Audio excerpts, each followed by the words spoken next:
G'day everyone, it's Taylor MB here, and today I'm going to be going through with you ZOS's monthly combat update for December 2017. Now this is only the second one they have done, and they are pretty bare bones. They don't give us any specific details, but they do give us some interesting nuggets that we can look at. Their first paragraph is just introductory. Since we posted the November update, we've been mainly focusing on fixing bugs. They should tell that to Shadow Image. Many Magic and Nightblades out there not happy with that. They're still not ready to discuss yet. Still moving forward with the synergy improvement, which is great for both PvP and PvE. Like, it will make Nova a good offensive ultimate again in PvP if we can reliably get that synergy to proc. They are doing some other weird things with synergies they mentioned in the last month's update, so we'll see how they go. They're also continuing to work on improving interrupts. They say improving, but what they mean is nerf interrupt. So they're adding a short cooldown to any interrupted ability, but that sounds good, but then they clarify right in the very next sentence. The reasoning behind this change is to add more strategic play when you interrupt another player's ability, and in turn give players using the ability with a cast time an opportunity to use them against a player who repeatedly uses interrupts.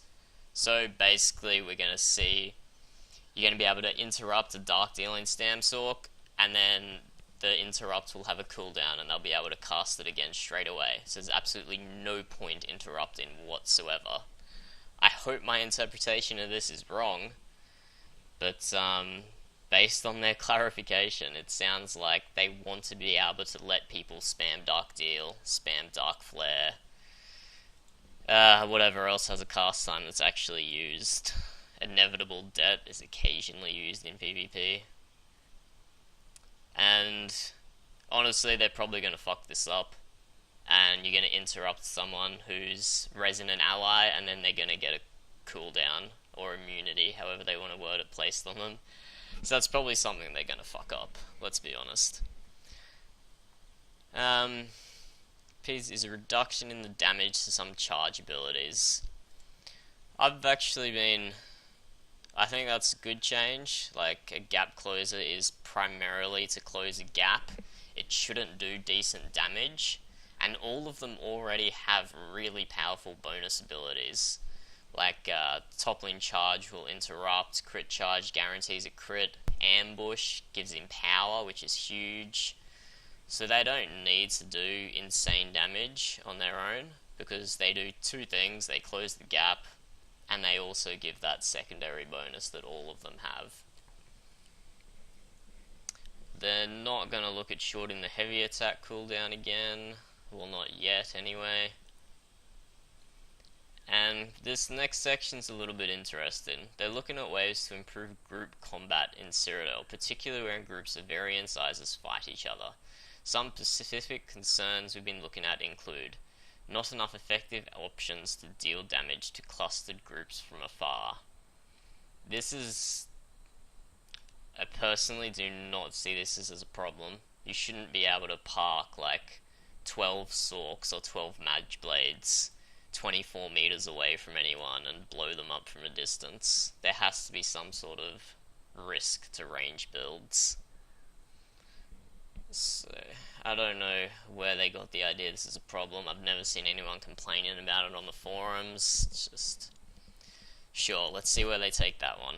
Earthgore is too powerful in Group v Group battles.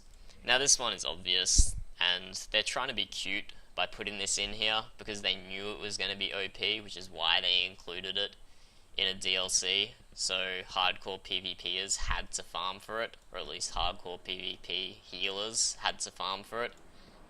It's the same reason they release Asylum weapons with a PvE update, is just at the same time as nerfing Maelstrom weapons.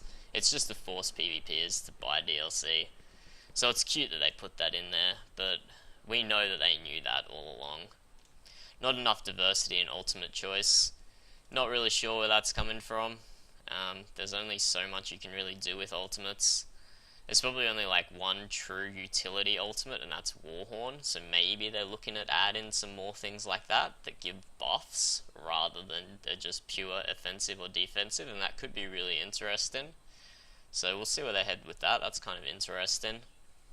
Large groups can have players take on specialized utility roles, reducing counterplay options against them. That's kind of the whole point of running a large group. Like, I don't see why they're bringing that up at all. Like, large groups have more people than their opponents, and that's their advantage. So, reducing counterplay options against them, sure. Like, anything that ZOS implements to counter large groups, like Procstet, are ultimately going to end up used by the large groups.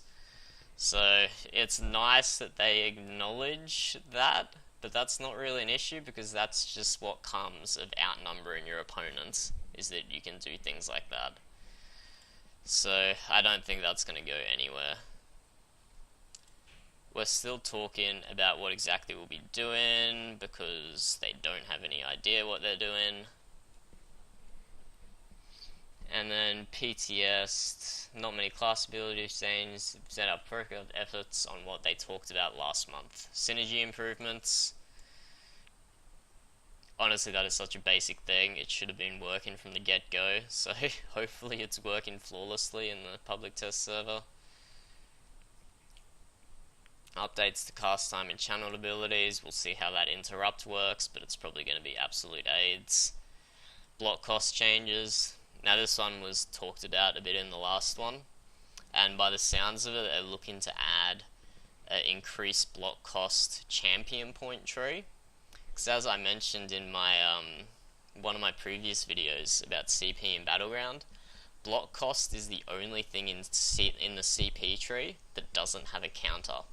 So there's Shadow Ward for decreasing your block cost, but then there's no counter to that to other players that can use. Like there's a counter to Bastion to increase your damage done against damage shields, but there's nothing for blocking. So if you run a build, I run multiple myself that have some strategic blocking in them, then you're probably not going to notice a change to this if you play no CP. And if you play CP, then it's just going to be like everything else in the CP tree. There's just going to be a direct counter to it. So I don't think people should freak out about that one too much. It's probably going to annoy PvEers more than it's going to annoy PvPers. And improvements to off-balance and heavy attacks. So we'll have a look at this, because Mage DKs do perform really well, taking advantage of off-balance. Because they can proc it very, very frequently and it's got no cooldown. But again, I think this one's going to be more PvE focused rather than PvP focused, so it's nothing too much to worry about at the moment. And they're looking forward to having us try it on the PTS. And it's not everything they're working on, so don't worry. Well, there we go, guys. You can find this thread in the combat and character mechanics thread on the forums. You can give it a read yourself at your own pace and see last month's update as well.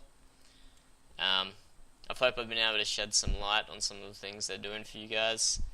Have a great holiday and a happy new year.